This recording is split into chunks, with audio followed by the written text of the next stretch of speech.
Il y a des gens qui des fois disent, mais moi je ne comprends pas, partout où je vais on me chasse, partout où je vais on me crée des problèmes, partout où je vais on ne m'aime pas. Mon frère, ces choses-là ce sont des choses qui sont cachées dans... Ce n'est pas ton visage le problème. Quelqu'un a reçu des paroles avant toi, toi tu as pris et tu continues avec. Il y a quelque chose qui doit s'imposer.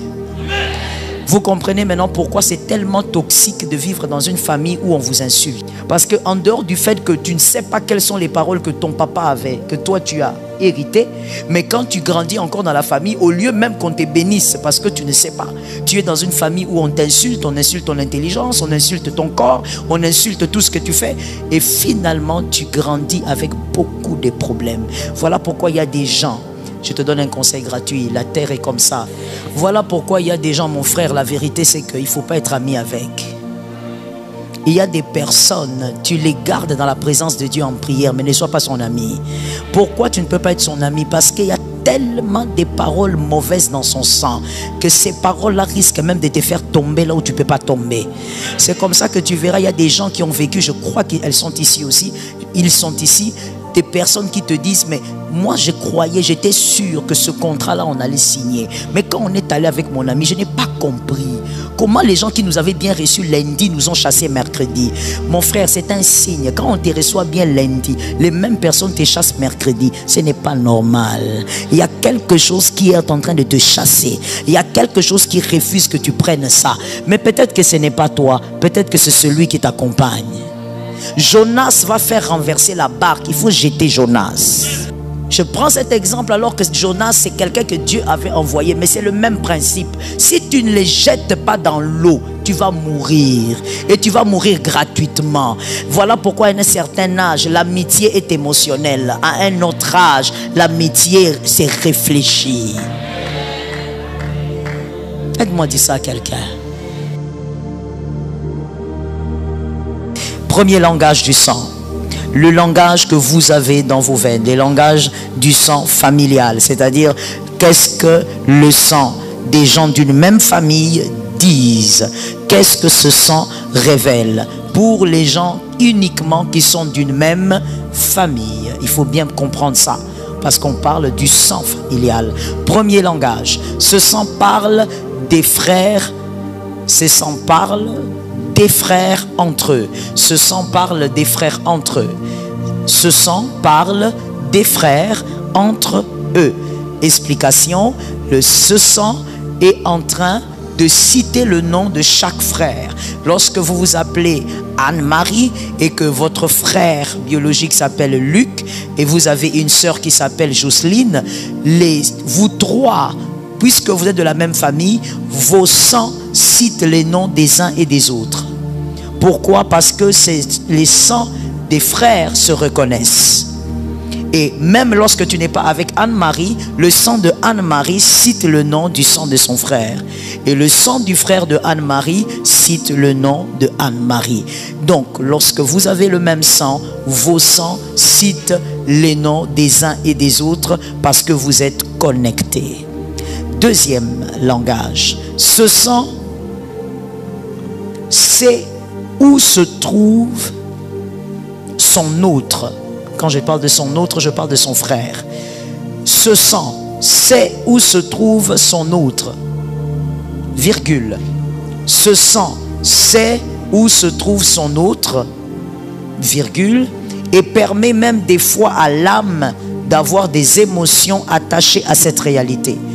Et permet même des fois à l'âme d'avoir des émotions attachées à cette réalité.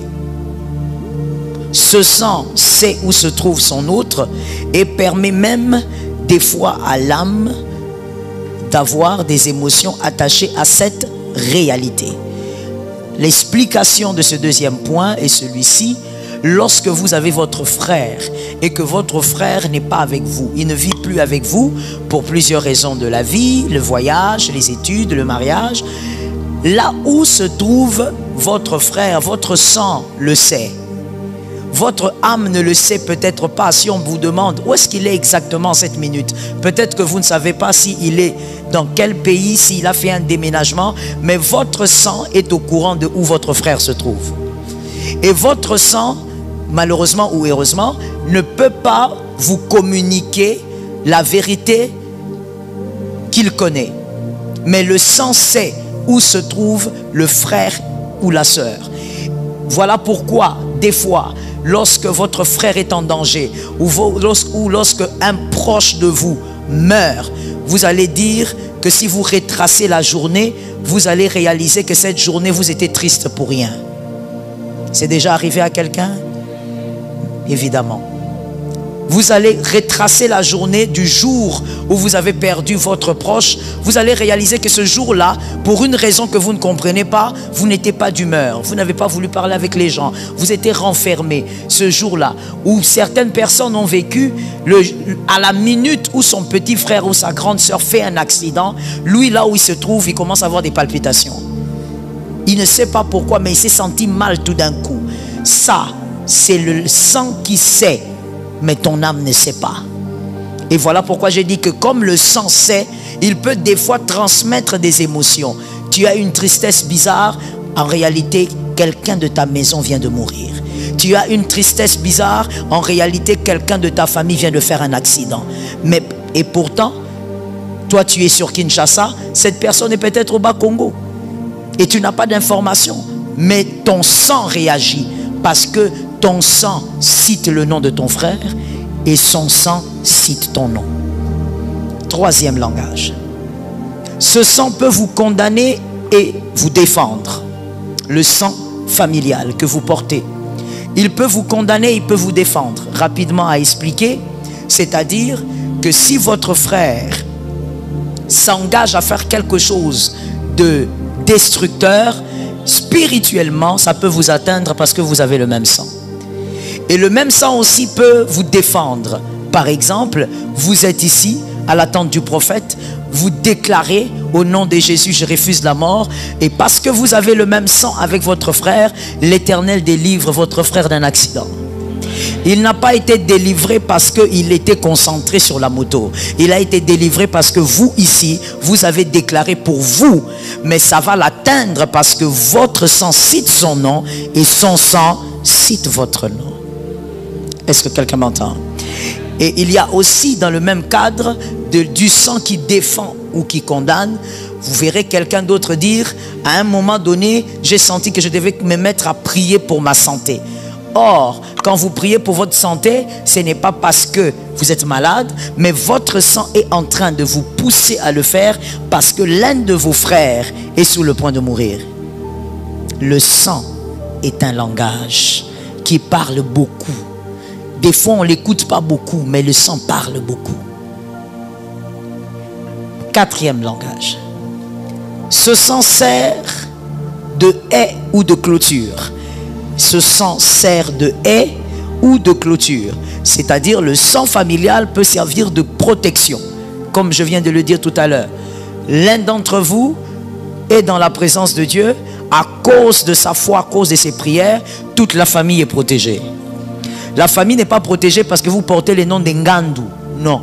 Ce n'est pas parce que vous tous vous portez le nom de Mutombo. Non. Vous êtes protégés à cause du sang. C'est ce sang-là qui vous unit, qui fait à ce que votre prière élève une clôture et le sorcier qui veut voler le bébé de ta cousine n'arrive pas à voler. Parce que le sang familial crée aussi une clôture. Cinquième langage. Ce sang vous connecte automatiquement à une action faite par votre autre. J'ai dit votre autre, je parle de votre frère, de votre sœur, en parlant de votre autre. Ce sang, c'est le cinquième langage. Ce sang vous connecte automatiquement à une action faite par votre autre. Ce sang vous connecte automatiquement à une action faite par votre autre. C'est-à-dire lorsque votre frère, par exemple, entre chez les marabouts, il n'entre pas seul, il entre avec vous. Surtout lorsque c'est le frère biologique, la sœur biologique. Voilà pourquoi nous disons, nous allons prier. Parce que lorsque ton frère entre chez les marabouts, il entre chez les marabouts, Il faut savoir que le marabout ne le voit jamais seul. Le marabout le voit avec tous ses frères. Voilà pourquoi le premier langage, je pense, on avait dit que le sang parle, cite le nom. Voilà. Parce que quand vous entrez, votre frère entre chez les marabouts, il entre avec vous tous. Et si toi, tu es un enfant de Dieu, tu es un prophète révélé, qui sait comment invoquer Dieu, qui n'invoque pas Dieu parce que tu as faim, qui n'invoque pas Dieu parce que tu veux te marier, qui n'invoque pas Dieu parce que tu veux un travail, mais qui invoque Dieu parce que Dieu est ta vie, alors quand lui, il entre, quand ils vont invoquer, ton sang aussi va réclamer. Et c'est là que, lorsqu'on va citer les noms chez les marabouts, ton nom ne sort pas. Vous avez le même sang, mais je ne vois pas ton frère. Comment je ne vois pas ton frère? Mais parce qu'on a le même sang, mais on n'a pas le même pouvoir. Et ton sang qui réclame ton frère est capable même de boycotter les affaires de ton frère chez les marabouts. Oui, moi j'ai eu plusieurs témoignages des gens qui sont allés, leurs frères sont allés chez les marabouts et le marabout l'a chassé. Quelqu'un qui vient pour chercher quelque chose. À l'époque, je me rappelle, le garçon, c'était une affaire, je crois, de filles. Il est allé parce qu'il voulait que les filles soient derrière lui. Quand il arrive là-bas avec son ami qu'il avait accompagné, il fait le maraboutage, les cris-cris et tout ça. Ensuite, le marabout regarde et dit, mais toi, pourquoi tu es entré ici? Toi, tu ne peux pas entrer ici. Tu n'es pas le type de personne que moi, je peux recevoir. Et il a chassé ce garçon. Pourquoi il a chassé? Le garçon voulait. Mais il a chassé parce qu'il y avait le sang quelque part.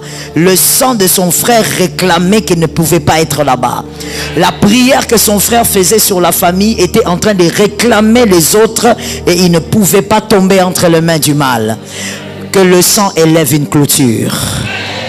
Et que le sang ne permette pas que ton sang plutôt en Christ ne permette pas que l'un de tes frères détruise toute la famille. 40e langage.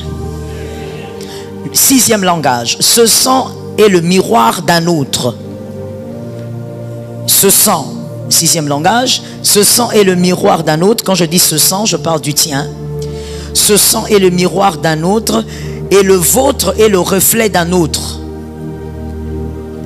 Je répète pour les hommes intelligents. Ce sang est le miroir d'un autre et le vôtre est le reflet d'un autre. Votre sang définit aussi votre vie. On va le voir quelque part dans un chapitre. Votre sang définit aussi votre vie.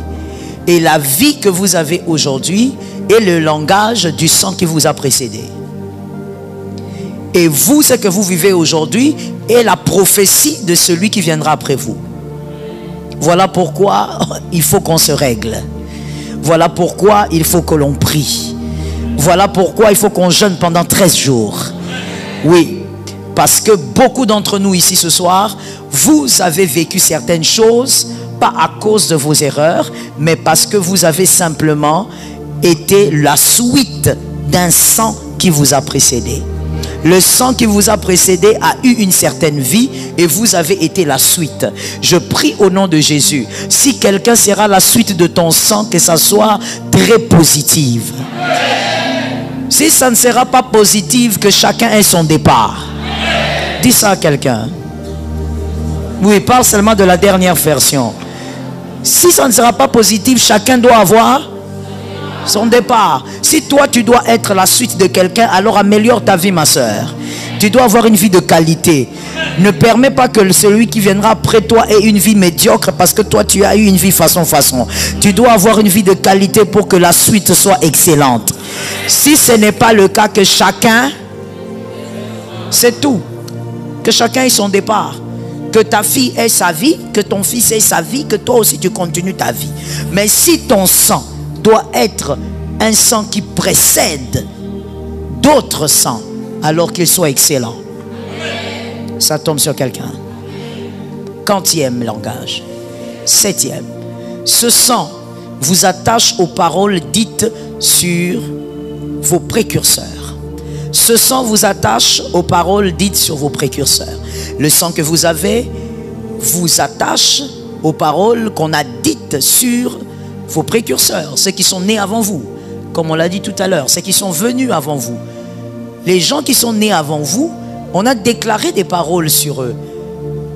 On a déclaré des paroles sur eux. Je vais essayer de le dire un peu plus facilement. Venez.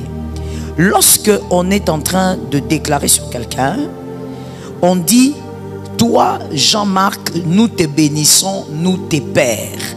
Que ce soit dans la famille, que ce soit dans une église. Quand on déclare que la main sera imposée sur la tête ou pas, au fait, parce que ce n'est pas lié à l'imposition des mains, il faut savoir que la bénédiction et la parole restent à deux endroits. Est-ce que quelqu'un m'entend? Vous m'écoutez rapidement, on passe rapidement et on écrit.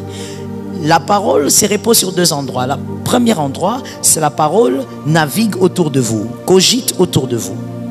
D'accord? Dans votre atmosphère, la parole est en train de cogiter autour de vous. Deuxième endroit, la parole va directement dans votre sang. Ça se pose dans le sang. Ça ne se pose pas sur votre chair.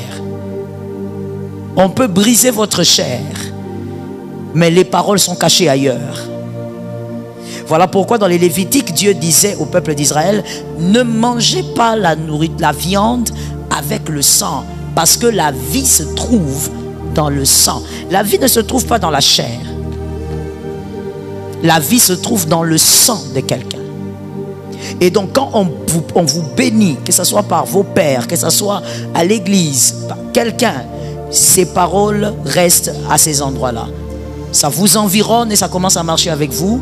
Ainsi vous pourrez voir quelqu'un qui a des yeux spirituels et même un sorcier. Il peut regarder et dire, toi tu es quelqu'un de béni. Il n'a pas vu votre sang, il a vu ce qui vous entoure. Et les paroles qui sont dans votre sang, là où vous allez, vous vivez les impacts des paroles qui sont cachées dans le sang. Ainsi, je crois que je vais le dire peut-être dans un chapitre, je ne sais plus. Ainsi, tout le monde ne peut pas être partout. Tout le monde ne peut pas avoir des gros salaires. Parce qu'il y a des vérités cachées dans le sang.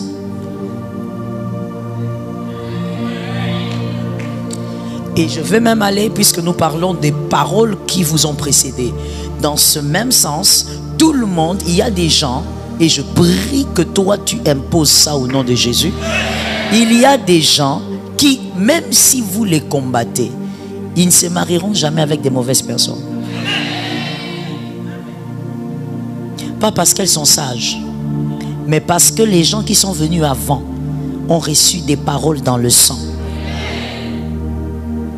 Lui qui naît, je ne sais pas, en 2008, en 2009, puisqu'il y a même des personnes de cet âge-là ici. Lui qui naît en 2007, il n'est que la conséquence de ce qui a été. Ainsi, quand il fait des choses, il y a des choses qui ne ratent pas. Pourquoi ça ne rate pas? Il y a des paroles qu'on a dites sur ses précurseurs. Et les paroles-là sont où? Soyez un peu rapide de ce côté. Ces paroles-là sont où? Et lui, quand c'est un homme, commençons par l'homme, il donne de la semence. Et la femme aussi reçoit. Et finalement, c'est quoi qui se forme d'abord? Le sang. En d'autres termes, par ricochet, ce qui commence par rentrer dans les entrailles d'une femme, ce sont les paroles. C'est pourquoi l'Éternel a dit, je connais le projet que je formais sur toi. Avant que tu ne sois dans le sein de ta mère. Il ne s'agit pas de la forme de Jérémie, il s'agit des paroles qui accompagnent Jérémie. Écoute pour un homme intelligent, car toute parole qui accompagne un homme, qui accompagne Jérémie, c'est lui-même. Le véritable toi-même, ce n'est pas ta forme, ta taille. Le véritable toi-même, ce sont les paroles qui t'accompagnent depuis le sang. Voilà pourquoi on peut combattre un homme charnel. On ne peut pas combattre un homme d'esprit. Car un homme d'esprit, il est parole. Or, les paroles ne se combattent pas. Les paroles se subissent. Dis ça à deux personnes.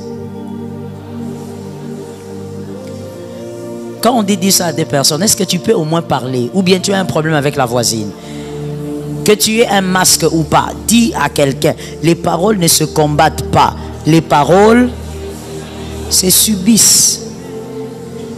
C'est pourquoi les hommes d'esprit, quand ils veulent bénir, ils parlent. Les hommes d'esprit, quand ils veulent bénir, ils ne donnent pas 100 $.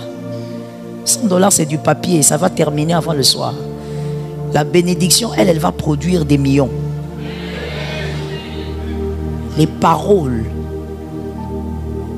lorsque une parole est déclarée sur ton précurseur, ton père, je veux le dire de manière très simple pour qu'on se comprenne. Qui a béni ton père? Ton père a-t-il été béni? ton père biologique, parce qu'on parle du sang, on parle des précurseurs physiques. Qui a béni ta mère? Quelles sont les paroles de bénédiction qui circulent avec ta mère ou qui ont circulé avec ta mère? Parce que toi, tel que tu es là, tu as la totalité des bénédictions qui ont circulé avec ta maman. Et je ne parle pas de sa réussite, je parle des paroles qui l'accompagnaient. Est-ce que quelqu'un m'entend bien? Parce que quelqu'un peut aussi réussir par effort. Voilà, ça existe. On va le voir peut-être plus tard. Ça existe. Mais quelqu'un qui est béni parce que son sang est béni, c'est autre chose. Est-ce que quelqu'un m'entend? Qui a béni ton père? Quelles sont les paroles qui accompagnaient ton papa? C'est ce que toi aussi tu as reçu. Tu as reçu quoi? Qu'est-ce que tu as reçu? Qui a béni ta mère? Qui a béni ton grand frère? Car l'aîné aussi distille la bénédiction auprès des petits. Quelles sont les paroles qui sont cachées dans ton sang? Il y a des gens qui des fois disent, mais moi je ne comprends pas. Partout où je vais, on me chasse. Partout où je vais, on me crée des problèmes. Partout où je vais, on ne m'aime pas. Mon frère, ces choses-là, ce sont des choses qui sont cachées dans... Ce n'est pas ton visage le problème. Quelqu'un a reçu des paroles avant toi. Toi, tu as pris et tu continues avec. Il y a quelque chose qui doit s'imposer. Vous comprenez maintenant pourquoi c'est tellement toxique de vivre dans une famille où on vous insulte. Parce qu'en dehors du fait que tu ne sais pas quelles sont les paroles que ton papa avait, que toi tu as hérité, mais quand tu grandis encore dans la famille, au lieu même qu'on te bénisse, parce que tu ne sais pas, tu es dans une famille où on t'insulte, on insulte ton intelligence, on insulte ton corps, on insulte tout ce que tu fais, et finalement tu grandis avec beaucoup de problèmes. Voilà pourquoi il y a des gens, je te donne un conseil gratuit, la terre est comme ça. Est-ce que je peux parler à quelqu'un? Est-ce que je peux choquer quelqu'un? Localise un voisin, dis-lui, même si ça choque, ça nous enseigne. Voilà pourquoi il y a des gens, mon frère, la vérité c'est qu'il ne faut pas être ami avec. Il y a des personnes, tu les gardes dans la présence de Dieu en prière, mais ne sois pas son ami. Pourquoi tu ne peux pas être son ami? Parce qu'il y a tellement de paroles mauvaises dans son sang que ces paroles-là risquent même de te faire tomber là où tu ne peux pas tomber. C'est comme ça que tu verras, il y a des gens qui ont vécu, je crois qu'elles sont ici aussi, ils sont ici, des personnes qui te disent, mais moi je croyais, j'étais sûr que ce contrat-là on allait signer. Mais quand on est allé avec mon ami, je n'ai pas compris comment les gens qui nous avaient bien reçus lundi nous ont chassés mercredi. Mon frère, c'est un signe. Quand on te reçoit bien lundi, les mêmes personnes te chassent mercredi. Ce n'est pas normal. Il y a quelque chose qui est en train de te chasser. Il y a quelque chose qui refuse que tu prennes ça. Mais peut-être que ce n'est pas toi. Peut-être que c'est celui qui t'accompagne. Jonas va faire renverser la barque. Il faut jeter Jonas. Je prends cet exemple alors que Jonas, c'est quelqu'un que Dieu avait envoyé. Mais c'est le même principe. Si tu ne les jettes pas dans l'eau, tu vas mourir.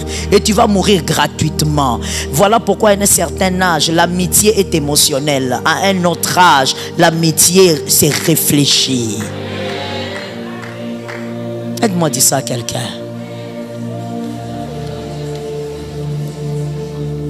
À un certain âge, l'amitié est émotionnelle. Quand tu as 4 ans, 8 ans, 10 ans, 12 ans, 14 ans, l'amitié est émotionnelle. 16 ans, un peu. Mais quand tu atteins déjà 17 ans, et quand je vois ton visage, tu n'as pas 17 ans.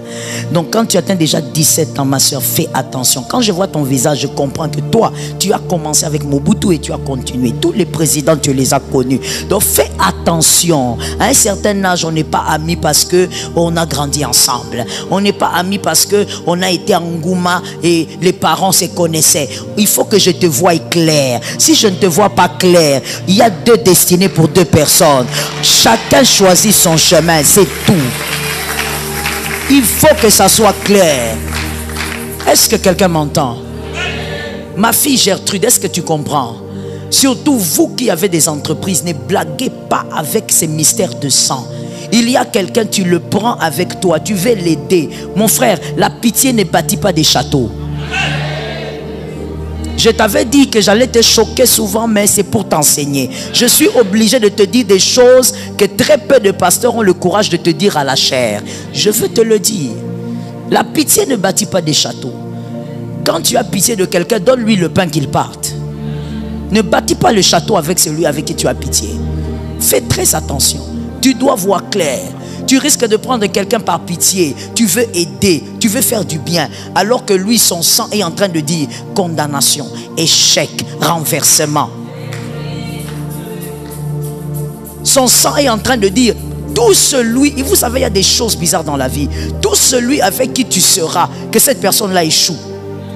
Est-ce que vous savez qu'il y a des choses comme ça? Il y a des paroles comme ça qui ont été libérées sur des gens. Des paroles libérées sur des garçons. On dit sur un garçon par colère. Moi, je me rappelle d'un monsieur. Je me rappelle, c'est même trop dire. Un monsieur qui apprend que son fils, il avait fait un dégât dans une certaine communauté chrétienne.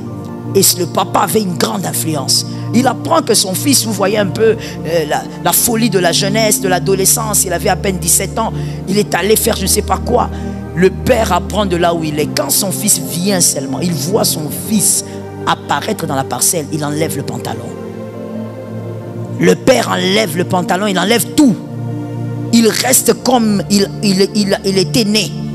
Et comme il avait produit l'enfant là. Et il maudit ce fils. Et il lui dit, tout celui qui sera avec toi, comme moi je t'ai maudit, tout celui qui va t'aider sera renversé. Ce garçon a souffert. Pendant que je te parle ici, il est 6 pieds sous terre. Il est mort. Ce garçon a souffert toute sa vie. Partout où il allait, même les relations pour se... Il est mort sans jamais se marier. Mais il a vécu avec des femmes. Il a aussi laissé beaucoup d'enfants.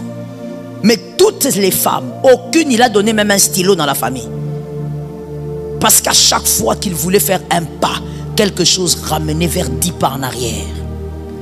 Et toutes les personnes ont fini par comprendre, enfin les personnes qui étaient autour de lui, ont fini par comprendre que pourquoi quand on veut t'aider, quelque chose de mal nous arrive. Ça veut dire que tu es capable même de lui donner le transport. Tu rentres chez toi pour dormir, les brigands viennent chez toi. Mon frère, ce n'est pas la blague. Un père, celui qui t'a mis au monde, ton géniteur, il enlève les vêtements, il enlève tout. Et il commence à parler. Ce n'est pas petite chose. Toutes les personnes que lui a fréquentées ont fini par down, chuter. Ces choses sont des réalités. Tout n'est pas physique. Parce qu'en réalité, le monde invisible est conduit et il dirige le monde visible. Que Jésus te donne la sagesse de comprendre que la vraie bénédiction, elle est cachée dans le sang. Est-ce que quelqu'un m'entend bien? Est-ce que vous comprenez maintenant pourquoi? C'est une brèche que j'ouvre pour vous expliquer encore mieux cette partie et évoluer. Vous comprenez maintenant pourquoi dans certaines cultures et aussi chez nous les Africains, ça a toujours été que lorsqu'un fils veut se marier, c'est la famille qui choisit. Mais la famille ne choisit pas la fille. La famille choisit la famille. Et qui dit famille dit sang. Ce n'était pas seulement pour l'éducation, mais c'était aussi pour savoir quelle est la qualité du sang qui va s'unir à notre sang. Quelles sont les paroles qui sont déclarées là-bas? Ce sang-là évolue comment? Depuis des générations, ce sang-là a évolué comment? Leur grand-père a-t-il prospéré? Leur père a-t-il prospéré? S'il a prospéré, c'est que c'est une lignée bénie. Et vous verrez la famille dire, notre fille va épouser ces garçons-là. Ce n'était pas pour rien. Aujourd'hui, vous avez amené le modernisme. Vous voulez choisir vous-même. Regardez comment est-ce qu'on vous trompe. Regardez comment est-ce qu'on amène... Il y a les désordres partout. Regardez comment est-ce que les mariages font 6 mois. Mariage high-tech. Les mariages IA. Les mariages font tout au plus 1 année. Et tout se casse. Et aujourd'hui, le fait de casser même un mariage ne veut plus rien dire. Les gens sont très fiers de ça et les gens en parlent même sur les réseaux avec fierté. Et tu entends une femme en train de dire, pourquoi que je ne divorce pas? J'ai divorcé et j'ai trouvé un autre. Qu'est-ce que tu as trouvé? Par la grâce de Dieu, pendant ces enseignements, tu vas découvrir, si le Seigneur te fait grâce, que tu peux vivre mais échouer sans le savoir. Tu peux même être en train d'échouer, mais toi tu t'acclames. Calamité, drame. Tu t'acclames toi-même, mais tu es en train d'échouer, mais tu t'acclames. Que ce drame ne t'arrive pas. Quantième langage. 8e, ce sang vous accorde des trônes et vous éloigne de certaines autres. On l'a presque expliqué tout à l'heure. Ce sang vous accorde des trônes et vous éloigne de certaines autres. Donnez-moi une chaise, s'il vous plaît. Ce sang vous accorde des trônes et vous éloigne de certaines autres. Rapidement, donnez-moi une chaise. Je vais expliquer ça rapidement et on va évoluer. Ce sang vous accorde des trônes et vous éloigne de certaines autres. Merci. Vous devez savoir que sur la terre, je l'ai presque dit, donc je ne vais pas traîner ici. Sur la terre, les chaises que chacun reçoit, ces chaises-là, je veux choquer quelqu'un, ne proviennent pas d'abord de votre intelligence. Ces chaises ne proviennent pas d'abord de votre diplôme. C'est pourquoi il y a des très grands diplômes mais qui sont dans les tiroirs. Les chaises que vous occuperez sur la terre, peu importe la chaise, mettez le nom que vous voulez, ces chaises ne sont pas le fait d'un hasard.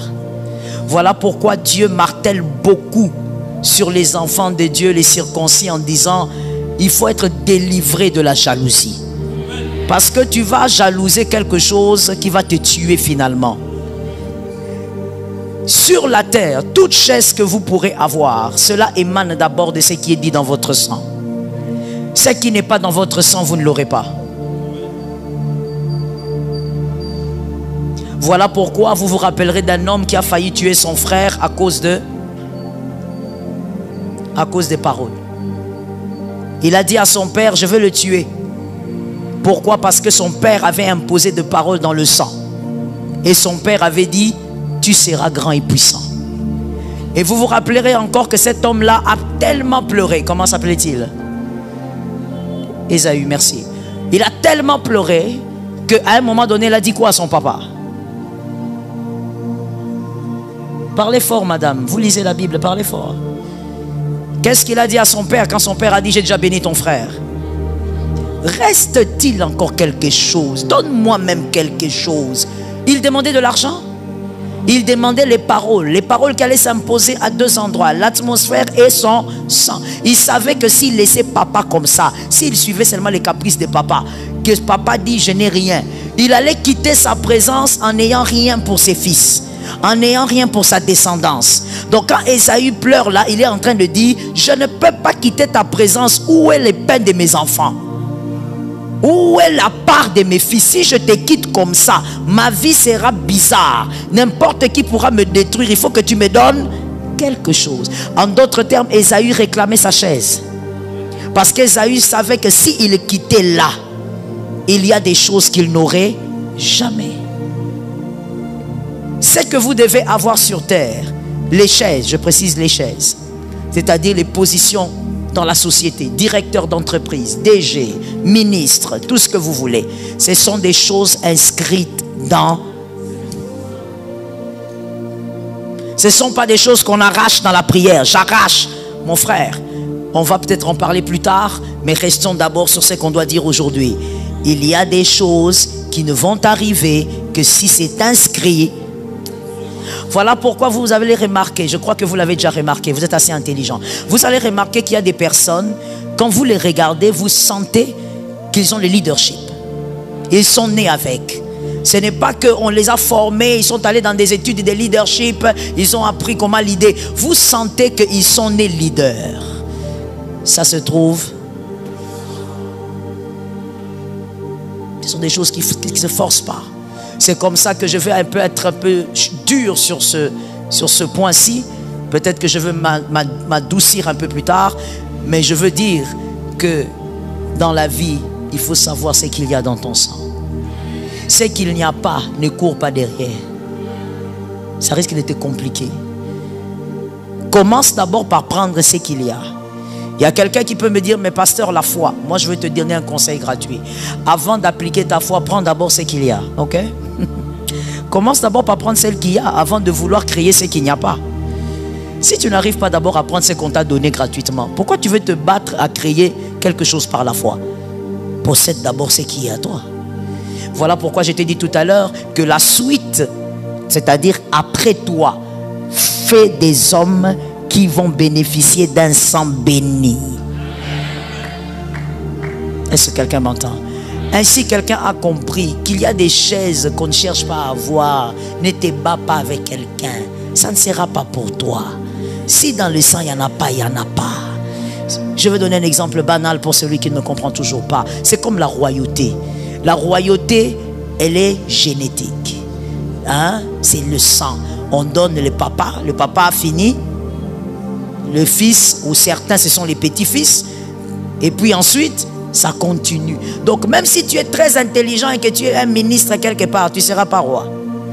Parce que ce n'est pas question de diplôme, c'est question de sang. C'est tout. La différence, c'est ça entre la royauté et tout le reste. Si tu veux être président, ok, on va faire les élections. Mais si c'est une question royale, on demande maintenant le sang. Il faudrait que ce qu'il y aura dans le sang de tes enfants leur accorde des chaises. Est-ce que quelqu'un m'entend?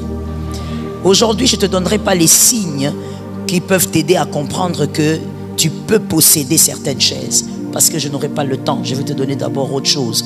Mais tu dois comprendre cet espace. Si tu comprends ça, tu vas savoir comment prier pour ta destinée, mais aussi comment te délivrer de certains maux.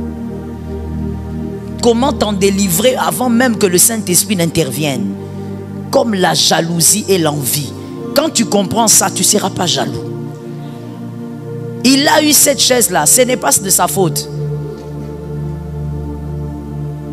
C'est son sang. Son sang a déclaré cela. Des fois tu regardes, tu dis, mais comment on peut lui donner ça? Il ne mérite pas. Mon frère, la vie, c'est au-delà des mérites. Oui. Dans la vie, et je sais que tu l'as déjà découvert, dans plusieurs domaines, certaines personnes qui y sont n'ont pas les compétences acquises. Mais comment elles sont arrivées? Si tu te limites à dire, non, c'est parce qu'il y a eu des connexions. Mon frère, tu resteras toujours en bas et il y aura toujours des gens qui vont te doubler. La vie n'est pas question seulement des connexions. Il y a des réalités attachées dans le sang qui imposent les gens. Est-ce que quelqu'un m'entend bien? Je vais prendre un exemple assez banal. Ce n'est pas tellement banal, mais ça va t'aider à comprendre. Je crois que les Congolais vont mieux comprendre. Tu vois, si aujourd'hui, certaines personnes, parce que ce n'est pas tout le monde, si aujourd'hui certaines personnes donnent du crédit au président de la République, ils croient en lui, ils croient en ses idéaux, c'est à cause de quelque chose. C'est à cause de quelque chose. Ce n'est pas à cause de ce que forcément lui a eu à présenter. Parce que peut-être qu'il n'a pas eu le temps de présenter. Peut-être que avant qu'il ne soit président, quand il était à l'UDPS, il n'y a que les gens de l'UDPS et certaines autres personnes qui savaient que c'était le fils d'eux. Mais aujourd'hui, nous tous, nous savons que c'était le fils d'eux. Et certaines personnes lui accordent du crédit à cause de son père. De son père. Le sang, ça amène quelque part. Le sang, c'est comme ça. Il y a des gens qui sont venus avant toi, qui n'ont pas imposé dans votre sang la royauté. S'il n'y a pas la royauté, maman Okobunla, c'est compliqué. Est-ce qu'on se comprend bien? J'insiste en disant qu'il y a la brèche de la foi, mais je n'en parle pas aujourd'hui. Aujourd'hui, je te parle de ça. C'est compliqué. Toute royauté, et quand je dis royauté, ne vois pas seulement un roi dans un pays. Non, non, ici on n'a pas de roi, on a des présidents. Donc quand je dis royauté, vois la grandeur d'une vie. Vois les étapes de grandeur dans une destinée. Toute royauté n'est pas un fruit d'hasard. Toute royauté n'est pas un fruit d'hasard. Ce n'est pas toute femme qui peut épouser un chef. C'est inscrit dans le sang. Est-ce que quelqu'un m'entend bien? Est-ce qu'il y a quelqu'un qui a déjà expérimenter cela, que ce soit une amie, une connaissance, mais en tout cas quelqu'un en dehors de vous, et vous remarquez, vous dites, ah, mais toi tu as des allures de grande dame. Vous croyez que c'est dû à quoi? C'est pas dû à la démarche, c'est pas dû au talent, c'est ce qui est imprimé dans le sang qui s'exprime. Tu verras une petite fille, mais tu sens cette petite fille avec une grandeur de grandes femmes. C'est inscrit dans leur sang. On a soit déclaré, on a soit imposé.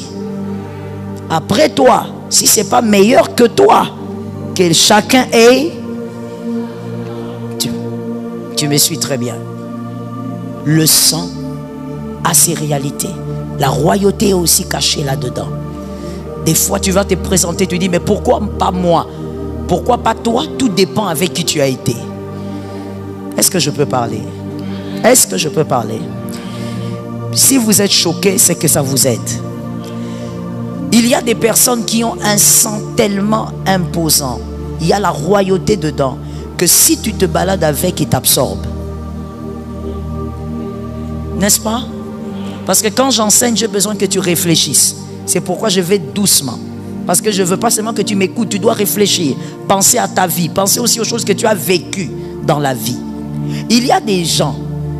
On a tellement béni ces sangs-là depuis des générations que lui, quand il naît là, il y a la royauté en lui. Si tu te balades avec, c'est le même exemple. Tout à l'heure, je te donnais l'exemple d'une personne toxique.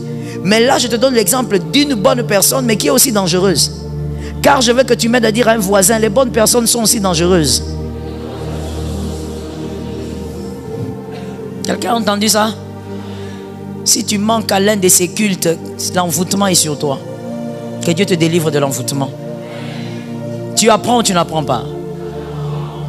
Il y a des bonnes personnes qui sont aussi. Ça veut dire qu'il y a tellement la royauté en lui, en elle, tu te promènes avec, elle t'absorbe. La personne t'absorbe. On ne te voit pas. Vous êtes à deux là, monsieur, avec ton ami. Tu dis à quelqu'un, bonjour, vous êtes venu peut-être rechercher du travail. Bonjour. On dit bonjour, mais toi tu es devant. Mais la main va vers celui qui est derrière toi. Personne n'a déjà vu ça? Ce sont des choses qu'on vit sur la terre. Seulement quand ça arrive, tu ne prends pas le temps de réfléchir, de savoir c'est quoi. C'est tout. On vit ça tous les jours. Peut-être même en venant, tu as vécu ça. Tu verras un roulage, là, il est debout en train de réguler la circulation. Ta voiture vient à gauche. Une autre voiture aussi vient à droite. Tu regardes, il te regarde. Oh. Il te chasse comme ça. Et puis, il prend l'autre avec gentillesse. Et toi, tu te dis, ah, c'est parce qu'on va lui donner l'argent. Mais quand tu vas observer, on va aussi rien lui donner. Mais pourquoi il a favorisé cette voiture-là, qui peut-être même, elle est plus vilaine que la tienne? À partir d'aujourd'hui, commencez à observer la vie. Vous allez constater que ce que j'ai dit là, mot pour mot, des fois on les vit tous les jours. Dieu nous parle tantôt d'une manière. Dieu parle aussi par le langage de ton sang, pour te dire quelle est la prophétie de ta vie. Mais toi, tu veux seulement qu'un prophète s'élève et te parle. Non, Dieu parle tantôt d'une manière. Tu vois seulement, on chasse ta voiture là-bas et puis on fait passer l'autre. Quand tu regardes l'autre, sa voiture est bizarre comme les 207. Mais on le fait passer. Il n'a pas donné aussi quelque chose pour dire que c'est à cause du pourboire. Il est passé et toi on te bloque là-bas. Mais c'est quoi? Reste là, c'est quoi? Bon. Quelque chose d'autre, des fois on banalise et des fois ça fait beaucoup rire. Mais ça cache beaucoup de choses. Ça cache un grand parler sur la destinée de quelqu'un. Tu vas dans une fête, c'est l'heure du repas. C'est toujours toi qui attends. Je savais que tu allais en rire. Je savais aussi que tu ne tiens pas trop compte de ça. Tu banalises. Et des fois, quand tu es très, permettez-moi d'utiliser les termes, quand tu es très naïf, quand tu es très naïve et que tu es aussi sous-informé, tu vas te dire, oh, qu'est-ce que ça fait? Ce n'est que la nourriture. Il n'y a rien de spécial. Tout ce qu'on a mis là, je mange ça à la maison. Et des fois même, tu vas rester t'asseoir toi-même sciemment. Tu dis, je vais manger à la maison. Le problème n'est pas le repas.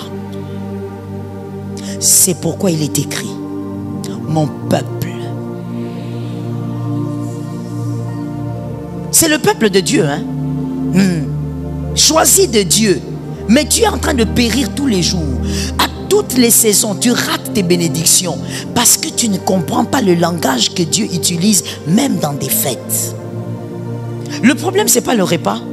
Le problème, c'est le fait que vous êtes nombreux. Mais c'est toujours toi le dernier. Pourquoi quand les gens te voient, ils ne courent pas pour te donner des privilèges? La royauté dans le sang. Traduction. Pourquoi quand lui, elle vient, tout le monde se presse autour d'elle alors que c'est un enfant? Ce n'est pas elle. C'est la royauté qui est à l'intérieur d'elle. Ainsi, je veux donner un conseil gratuit à toutes les femmes qui m'écoutent, que ce soit en présentiel ou en distanciel, parce que généralement c'est le problème des femmes, surtout quand elles refusent d'être transformées par la parole. Les femmes, écoutez-moi bien, dans l'église locale, et peu importe le nom de l'église, peu importe sa taille, ce problème ici existe. Arrête de jalouser une parce que tout le monde a l'attention sur elle. C'est une affaire de sang. Ce n'est pas le tissage. Ce n'est pas la manière de parler. Ce n'est pas parce que quand elle parle, elle attire les gens. C'est la royauté qui attire les gens vers elle.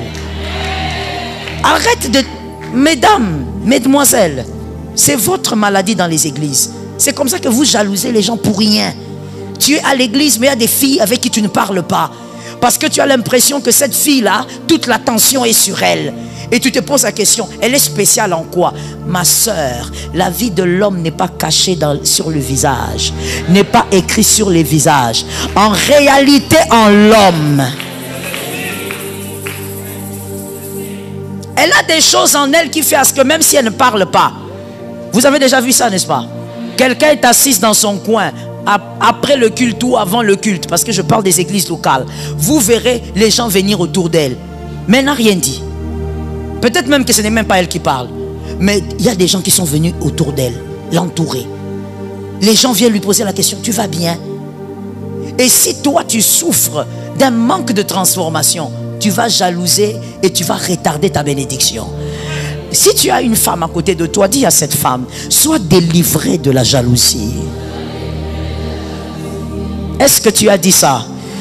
Est-ce que les hommes, vous pouvez m'aider à dire aux femmes, même de là où vous êtes, soyez délivrés de la jalousie. Ils ont très bien dit ça. Il y a même d'autres qui ont indexé. Ça veut dire, il t'a déjà localisé, mais il n'arrive pas à te dire.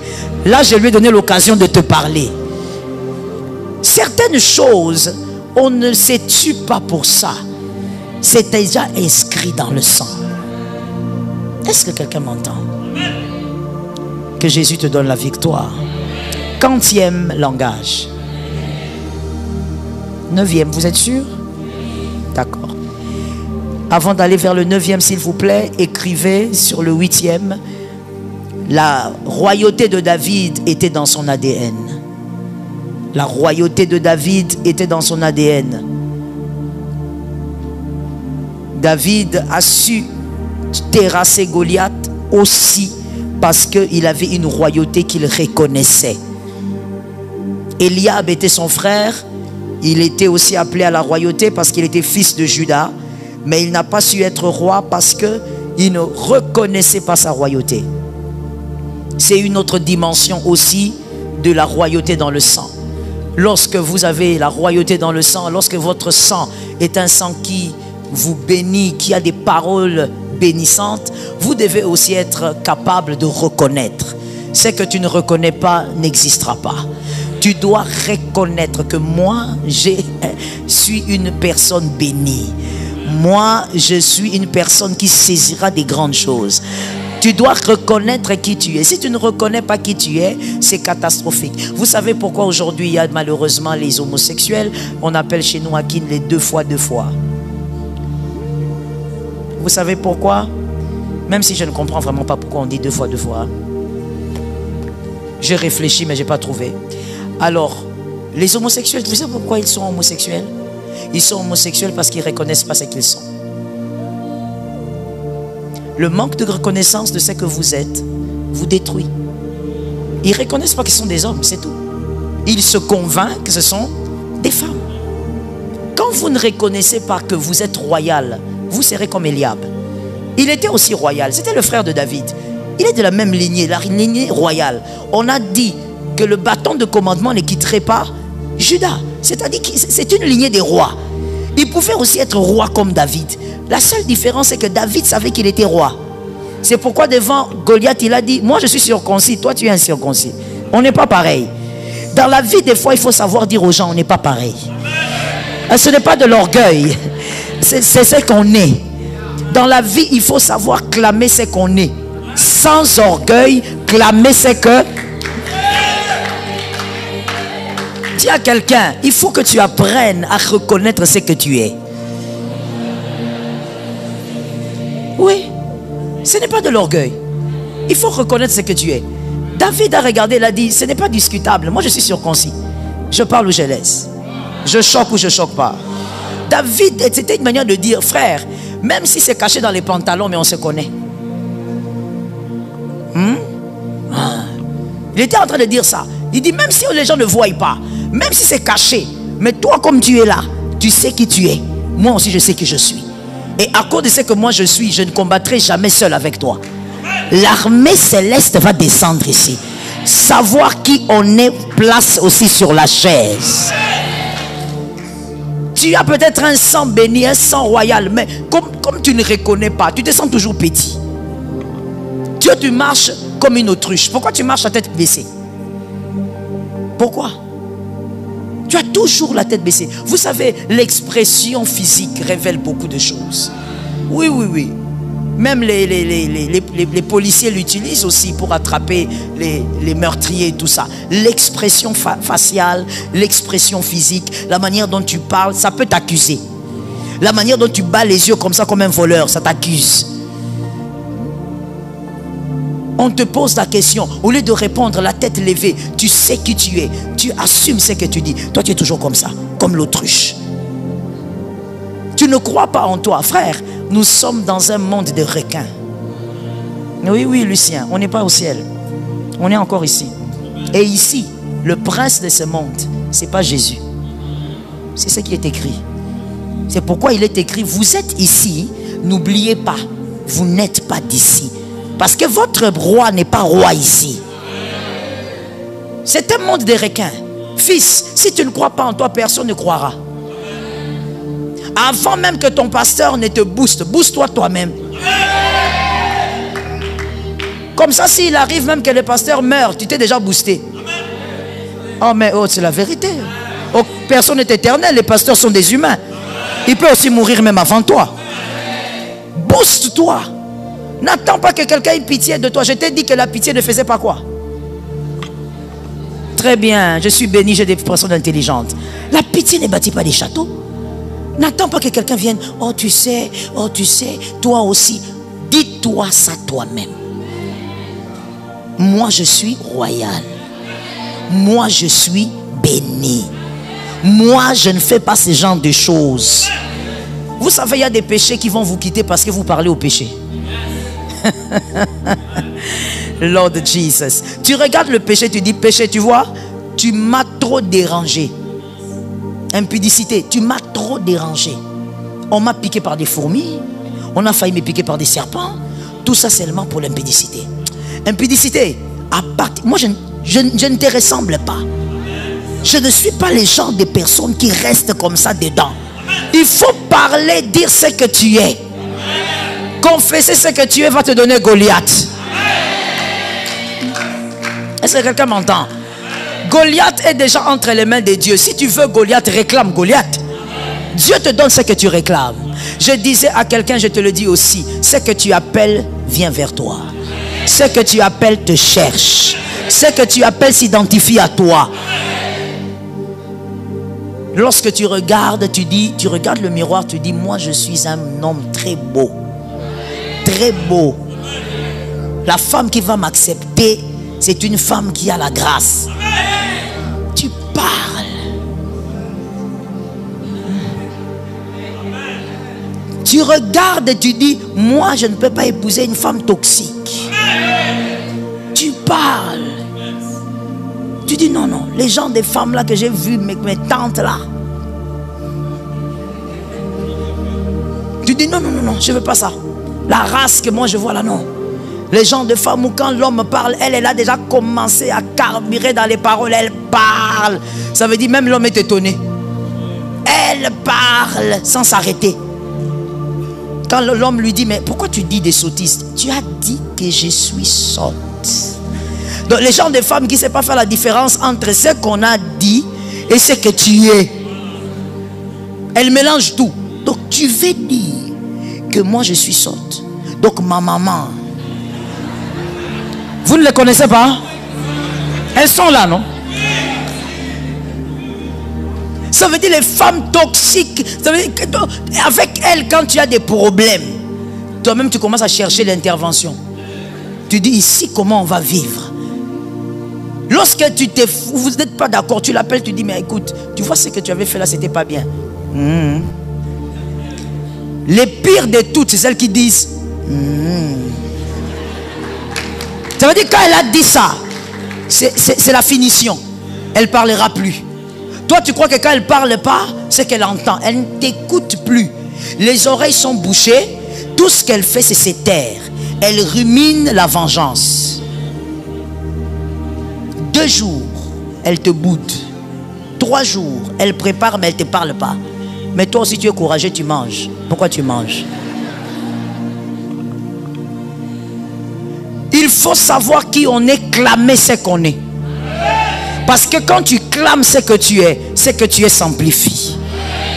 Tu dis, moi je suis une femme bénie. Je ne suis pas le genre de femme qui sort avec les gars pour $100. Parce que moi-même je produis plus que $100. Est-ce que quelqu'un m'entend? Il faut que ça arrive à quelqu'un ici. Il faut que ça arrive à une célibataire ici. Quand le gars là il vient, il veut te soudoyer avec $200, tu lui dis frère, ne continue pas avec des choses comme ça, je peux t'engager. Est-ce que quelqu'un m'entend?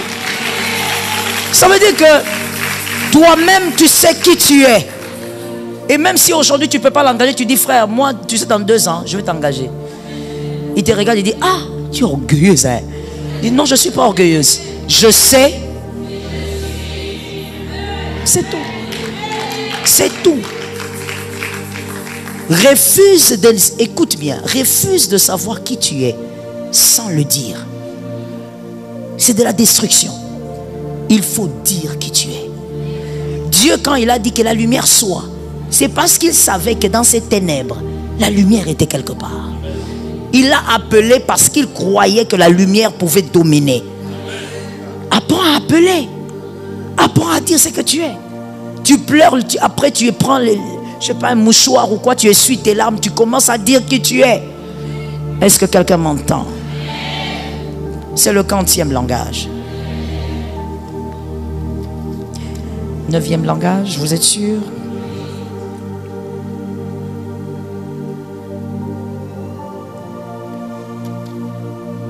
Ce sang attire un entourage précis. Ce sang attire un entourage précis. Ce sang attire un entourage précis. Ce sang attire un entourage précis. Vous vous rappellerez qu'à un moment donné de la vie de David, en fouillant Saül, la Bible dit, les hommes de rien sont venus autour de lui. Les hommes qui avaient des problèmes dans la vie, qui avaient beaucoup de dettes, les hommes en fait, comme la Bible dit, les hommes de rien. Mais pourquoi les hommes de rien ont entouré David? Parce qu'à un moment de la vie de David, il était aussi rien.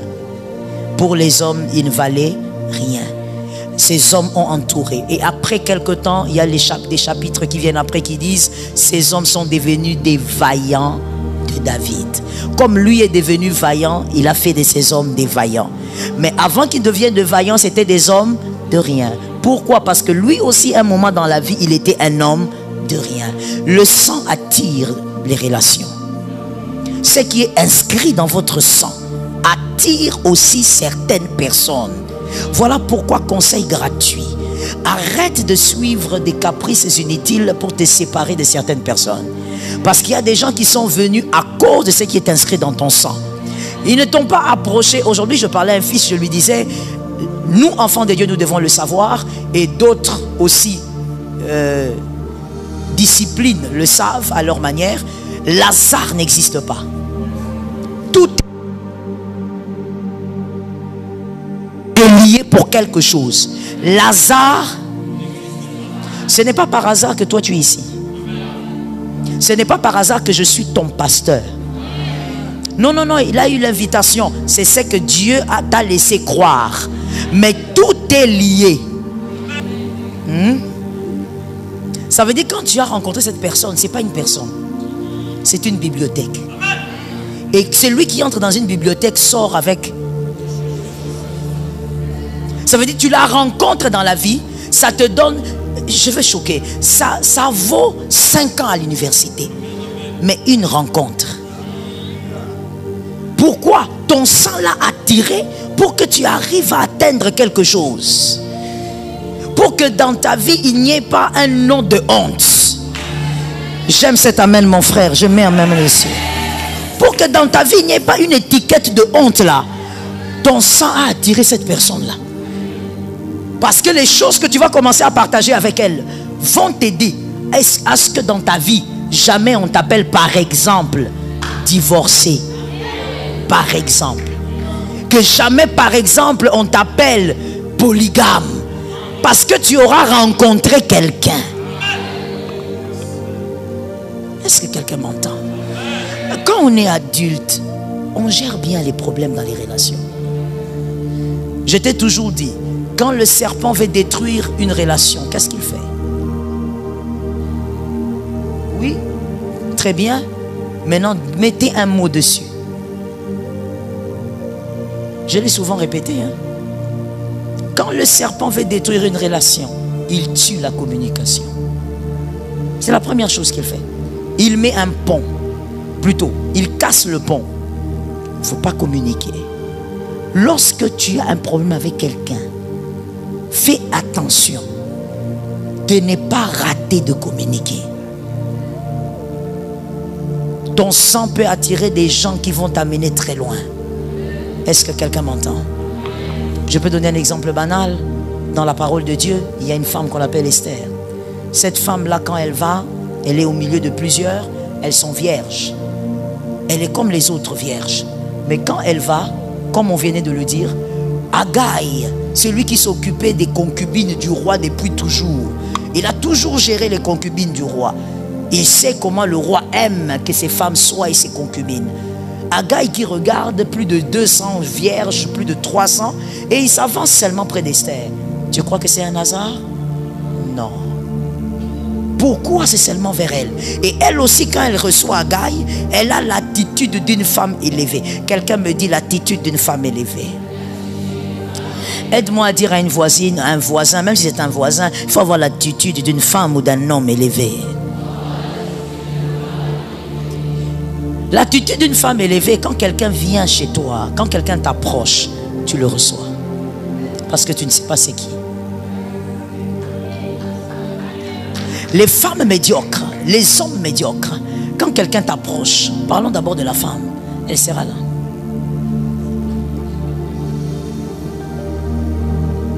Avant même de dire bonjour, elle te demande, tu es qui? Parce qu'elle pense que tout est caché dans les apparences. Les femmes élevées, les femmes qui ont la royauté en elles, quand quelqu'un t'approche, même si ce n'est pas pour te draguer, parce que tout le monde ne vient pas pour te draguer. Quand quelqu'un t'approche, la première chose à faire, c'est de bien recevoir. Parce que tu ne sais pas. Peut-être que c'est la clé du mois d'août. Est-ce que quelqu'un m'entend? Les femmes et les hommes élevés, et moi je parle d'élevé, je ne parle pas de... Quand je dis élevé, je ne parle pas dans la société, je parle d'abord d'une élévation spirituelle. D'accord? Qui ont le mental aussi élevé. Ce sont des personnes, justement, qui sont appelées à la royauté. Ce sont des personnes qui ne méprisent personne. Est-ce que quelqu'un m'entend? Si tu ne dois pas, comme je l'ai dit tout à l'heure, il y a deux catégories qu'il faut éviter d'être avec. Parce que si tu ne dois pas être avec quelqu'un, quitte la personne sans la mépriser. Ne méprise jamais quelqu'un et les gens élevés le savent. Ceux qui ont un esprit élevé savent qu'une personne ne se méprise pas. Localise-moi quelqu'un, dis-lui, ne me méprise pas. Mais je ne comprends pas, tu as honte de dire? Il faut avoir le courage de regarder quelqu'un dans les yeux et de parler. Dis-lui, ne me méprise pas. pas mépriser. Parce que tu vois, une personne que tu ne veux pas cheminer avec aujourd'hui peut être la porte dans 2 ans. Est-ce que les chansons avec Joseph en prison, ils étaient des amis? Ils n'étaient pas des amis. Ils ont parlé rêve, traduction, interprétation, et puis c'est fini Bakabouani. Mais c'est quelqu'un qui l'attendait là-bas. 2 ans plus tard, comme on dit. Ni t'étais lui, Joseph allait trimer en prison. Avec tous les dons et tous les dieux d'Israël qu'il avait dans le corps. Je vais choquer quelqu'un en disant, le Dieu que tu portes, lui-même s'est organisé pour que lui ne fasse pas tout. Alors si tu méprises les hommes, tu vas mourir comme un médiocre, tout en ayant un grand Dieu à l'intérieur de toi. Ah, moi j'ai Dieu, ça me suffit. Ah, moi j'ai Dieu, ça me suffit. Ça vient d'où ce langage? Est-ce que tu as réfléchi avant de parler? As-tu réfléchi avant de parler? Parce que même pour créer les humains, même pour que toi tu existes, Dieu a eu besoin de 2 personnes. Ton papa. Tu ne peux pas faire les choses seul. Dieu n'a pas organisé les choses ainsi. Ne méprise personne. Tu ne sais pas ce qui vient devant. Écoutons-nous s'il vous plaît, écrivez avec moi. Il y a plusieurs voies de visitation sur la terre. Aïe, aïe, aïe. Il y a plusieurs voies de visitation sur la terre et on va s'arrêter là pour aujourd'hui. Demain, on va faire un effort de finir. Il y a plusieurs voies de visitation sur la terre. Première voie, le travail. La première institution divine. Oui, la première, parce que c'est venu avec l'homme. On est béni par le travail. Deuxièmement, on est béni par les relations. Troisièmement, on est béni par la sagesse et le discernement. On est béni par la sagesse et le discernement. Quatrièmement, on est béni par une vie de consécration. Quand tu es discipliné, tu pries, tu jeûnes, comme tu es là, on se met à terre parce que c'est un jeûne, ça bénit aussi. Je dis aussi Amen. Cinquième, on est béni par les principes du cosmos. On est béni par les principes du cosmos établis par Dieu. On est béni par ça. Par exemple, la loi de la semaille et de la moisson, c'est un principe du cosmos. On est béni par les principes du cosmos. Sixièmement, on est béni par la grâce divine. C'est-à-dire, si la grâce te localise, tu peux avoir ce que tu n'as jamais demandé. La grâce aussi bénie. Et quand on dit grâce, on voit aussi la parole de Dieu dedans. Sixième, c'est quoi? La grâce divine. La grâce divine, vous mettez aussi la parole de Dieu, n'est-ce pas? La parole de Dieu, la parole bénie. Une parole qui est libérée, qui vient de Dieu, peut changer ta vie. Septième, on est béni par les inscriptions placées dans le sang. Les inscriptions placées dans le sang, comme j'ai dit, les paroles déclarées, placées dans le sang, ça bénit. Il y a quelqu'un qui peut ne pas avoir les 6 autres choses, mais ce qu'il y a dans son sang le positionne. Ainsi, vous verrez certains païens qui sont bien positionnés.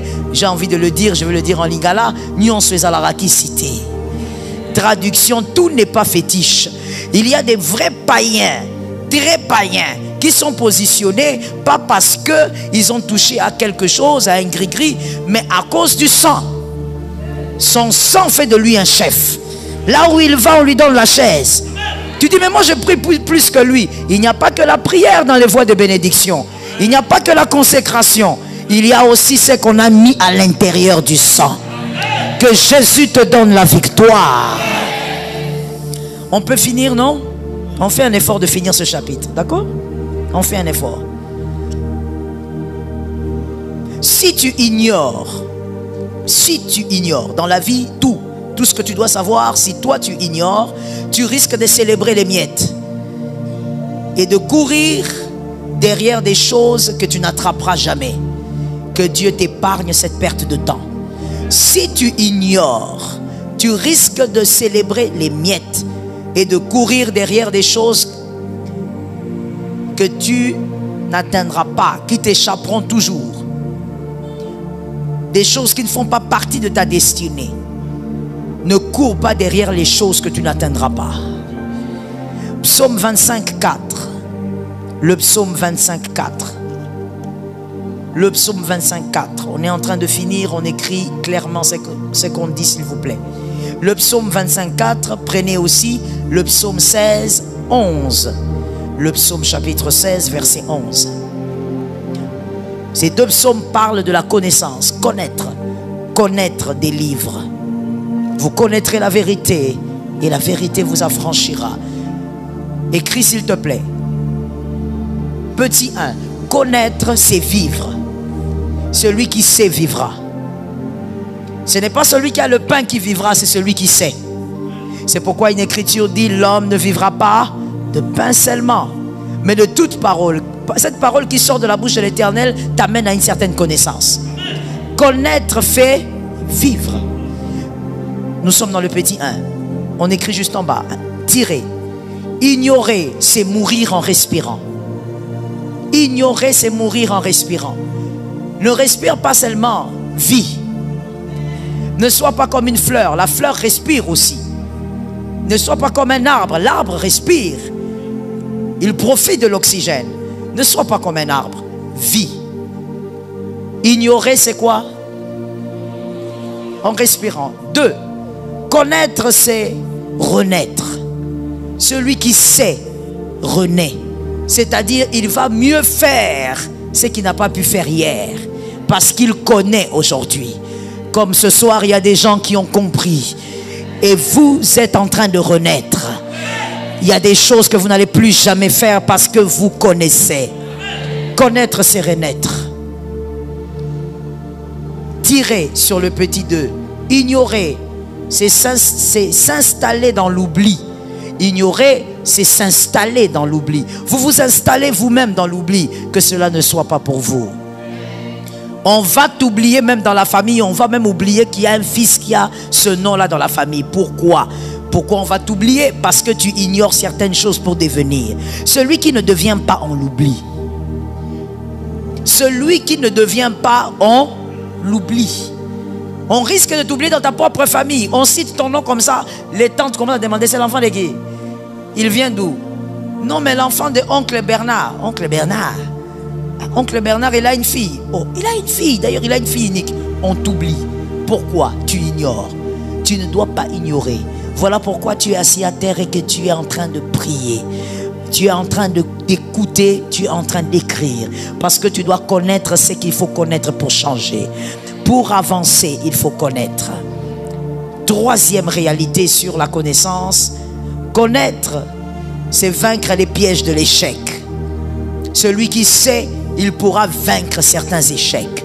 Il y a des choses que tu ne vas pas subir parce que tu connais.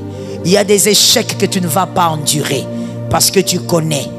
Lorsque tu connais les secrets d'une femme soumise, tu ne vas pas divorcer, mon frère.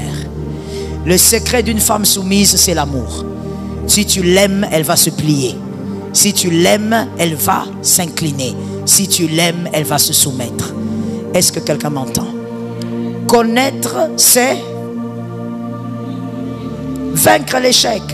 Tu arrives à comprendre que, ah d'accord, voici maintenant par rapport à ce que la Bible dit, c'est à cause de ça que ma mère avait échoué. C'est à cause de ça que mon père avait échoué. Tu es épargné de son échec. Tirer, ignorer, c'est échouer sans jamais s'en rendre compte que cela ne t'arrive pas. Ignorer, c'est échouer sans jamais s'en rendre compte. Tu es en train d'échouer, mais tu crois que tu évolues. Ça, c'est dramatique, que ça ne t'arrive pas. Tu es en train d'échouer, mais toi, tu trouves que ta vie va bien. Ça, c'est dramatique, que cela ne t'arrive pas. Tu es en train d'échouer, mais tu crois que tout le monde vit comme ça. Tout le monde traverse ce genre de réalité. Non, mon frère, il y a des réalités qu'il ne faut pas traverser. Ça tombe sur toi, j'aime ta foi. Ce n'est pas discutable. Il y a des réalités, il faut refuser seulement de les traverser. Toi, tu ne les traverseras pas, cela n'aura pas lieu. C'est tout. Ton amen est bizarre. Tu veux qu'on t'explique pour que tu donnes amen? Il y a des choses que tu ne dois pas vivre, c'est tout.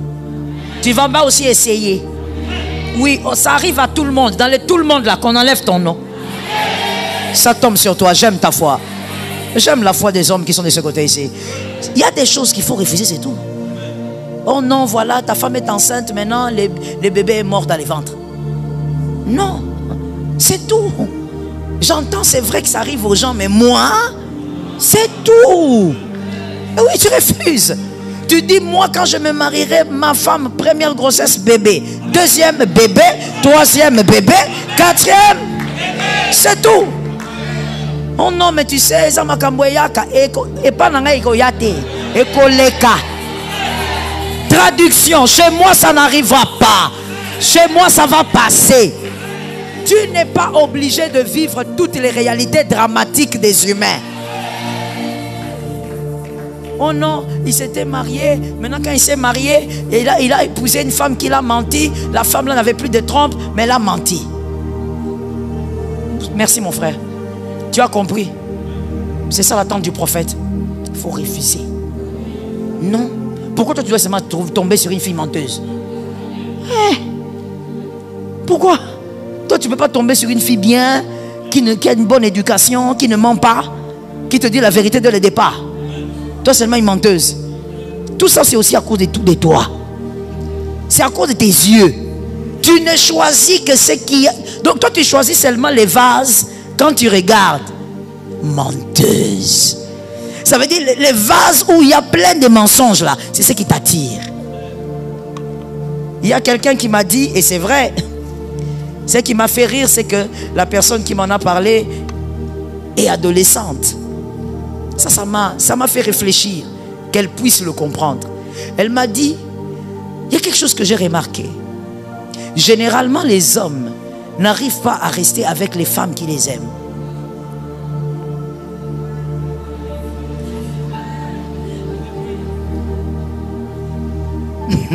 On ne leur a pas donné la parole, hein? Mais elles ont déjà parlé. Ça veut dire... On n'a pas demandé leur avis, mais elles ont déjà dit. Il a dit les hommes, quand une femme l'aime, c'est pas là qu'il va rester. L'homme aime. Bon, moi je lui ai expliqué en lui disant, c'est aussi à cause de leur instinct de chasseur. L'homme n'aime pas rester avec la femme qui le supplie. L'homme aime rester avec une femme qui n'arrive pas à voir.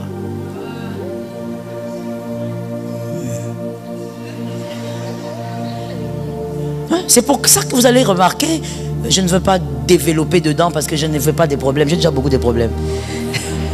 C'est pour ça que vous allez remarquer qu'il y a des femmes qui pleurent en disant, mais moi je lui donne tout ici, moi je m'incline ici, moi je me soumets ici. Mais pourquoi il va sortir avec cette dévergondée? Une fille qui a pété. Tu vois vraiment ton mari, le mari que toi tu respectes, ben, il est derrière une fille qui l'insulte à longueur. Lui aussi, Toi, la femme légitime, tu es choqué. Tu dis, l'homme que moi je respecte, vraiment une petite fille comme ça. Mais qu'est-ce que tu cherches là-bas?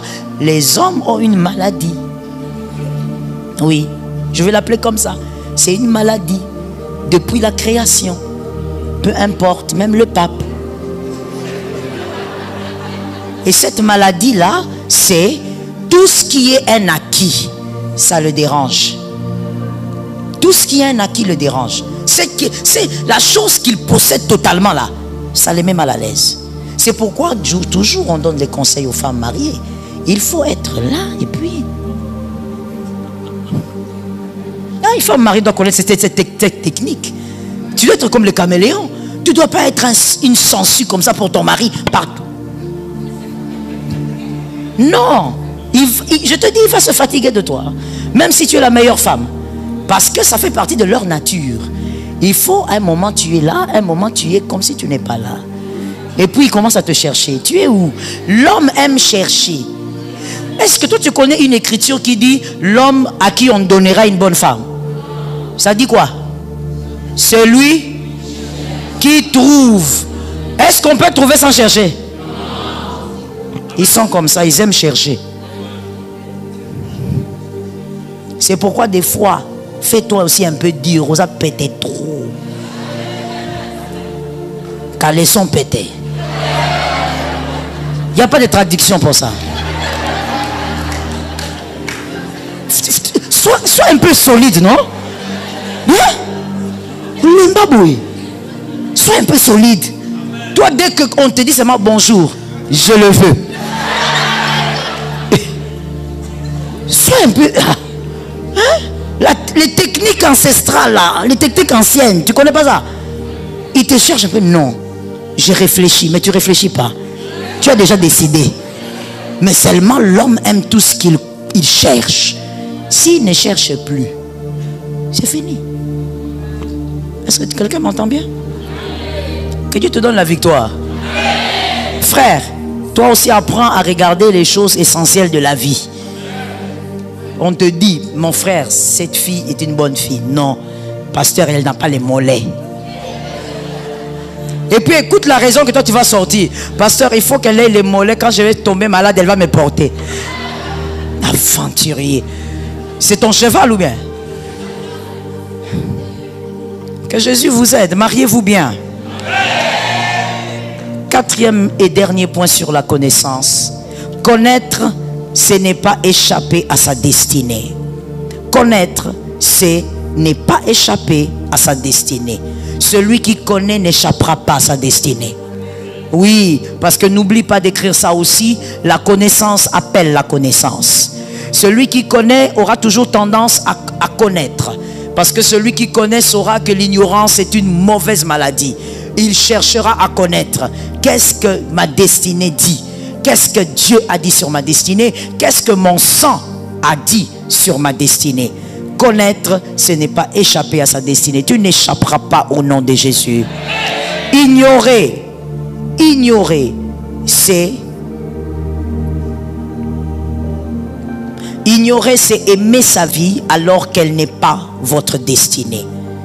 Beaucoup de gens ont aimé leur vie alors que leur vie n'était pas leur destinée. Il ne suffit pas d'aimer une chose pour qu'elle soit vôtre. Vous pouvez aimer quelque chose qui n'est pas la vôtre. Vous pouvez aimer une vie alors que ce n'est pas ça votre destinée. Mais tu aimes la vie là que tu as. Tu aimes ce que tu es devenu. Mais Dieu sait que ce n'est pas votre destinée. Et qu'est-ce qui amène là-bas? L'ignorance. Soyez capable de connaître et de ne pas échapper à votre destinée. Je prie au nom de Jésus que tu n'échappes pas à ta destinée. Pendant ces 13 jours, je prie pour ce premier jour que tu aies la connaissance qu'il faut pour accomplir ta destinée. N'aime pas seulement ta vie, sois dans ta destinée. Répète après moi, je n'aurai pas qu'une vie. Je vivrai ma destinée. Je ne veux pas célébrer seulement ma vie, mais je vivrai ma destinée. Je ne veux pas seulement aimer ce que je reçois. Je vivrai ma destinée. Je donne l'ordre à toute forme de puissance qui veut m'empêcher de connaître. Que ce soit la paresse, que ce soit la négligence, que ce soit la procrastination, que ce soit les démons. Au nom de Jésus, je lève ma main droite et je déclare, ces choses s'abaissent. Je marche sur ce pouvoir. Je marche sur ces autorités. Je connaîtrai la vérité. Et cette vérité m'a franchi déjà. Cette vérité me libère déjà. Je lève ma main droite et je déclare, moi, je suis une personne de grande destinée, d'une destinée puissante, d'une destinée glorieuse. Tout ce qui est dans mon sang et qui me condamne, qui m'arrête, qui me stoppe, je lève ma main droite et je déclare, le feu consume, le feu brûle, le feu renverse, le feu annule, le feu déracine, le feu déracine, le feu annule, les décrets sont annulés, les oracles sont annulés, les malédictions sont annulées. Je lève ma main droite et je déclare, je suis né pour être béni, pour avancer, pour vivre la gloire de Dieu. Je suis le second temple. La gloire de ma destinée sera plus grande que les autres destinées. La gloire de ma destinée sera plus grande que celles qui m'ont précédé. Je déclare la main levée. Au nom de Jésus, la gloire de ma destinée ne sera pas arrêtée, ne sera pas stoppée, ne sera pas détruite. Je déclare, la gloire de ma destinée sera plus grande que celles qui m'ont précédé. Au nom de Jésus, je prophétise. Lève ta main droite, s'il te plaît, de là où tu es. Tu vas déclarer: le piège qui a été tendu dans mon sang est renversé au nom de Jésus. Je dis amen aussi. Je sens ta foi. Tu n'étais pas là, mais c'était entré dans le sang de quelqu'un. Le sang que tu as n'est pas le sang que toi tu as fabriqué. C'est le sang que toi tu as hérité. Alors on déclare: tout piège dans mon sang est renversé au nom de Jésus-Christ. On y va. 1, 2, 3. Et renversé. Raïma Shayaba. Décrète, mon frère. 3e fois. Rezaya. La 4e fois, il faut le dire. Que tous les esprits entendent. 5e fois, il faut le dire. 6e fois, il faut le dire. Que tous les esprits des familles écoutent. 7e, le chiffre du repos. Prophétise in the name of Jesus. Lève ta main droite, s'il te plaît. Au nom de Jésus-Christ, je ne subirai pas la destinée d'un autre. Je suis dans une famille. D'autres sont nés avant moi. Je ne subirai pas la vie d'un autre. Je porte le nom d'une famille. Je ne suis pas condamné par ce nom. Je déclare et décrète. Ma destinée est particulière. Je ne subirai pas leur destinée. Au nom de Jésus, je déclare, je ne subirai pas leur malheur. Au nom de Jésus, je déclare, je ne subirai pas leur parcours. Au nom de Jésus, je déclare, je ne subirai pas leurs échecs. Au nom de Jésus, je déclare, je ne subirai pas leur honte. Au nom de Jésus, je déclare, je ne subirai pas leur humiliation. Au nom de Jésus, j'ai déclaré, j'ai imposé, j'ai placé, j'ai décrété. Au nom de Jésus, amen. Gloire. Alléluia. Alléluia. Alléluia.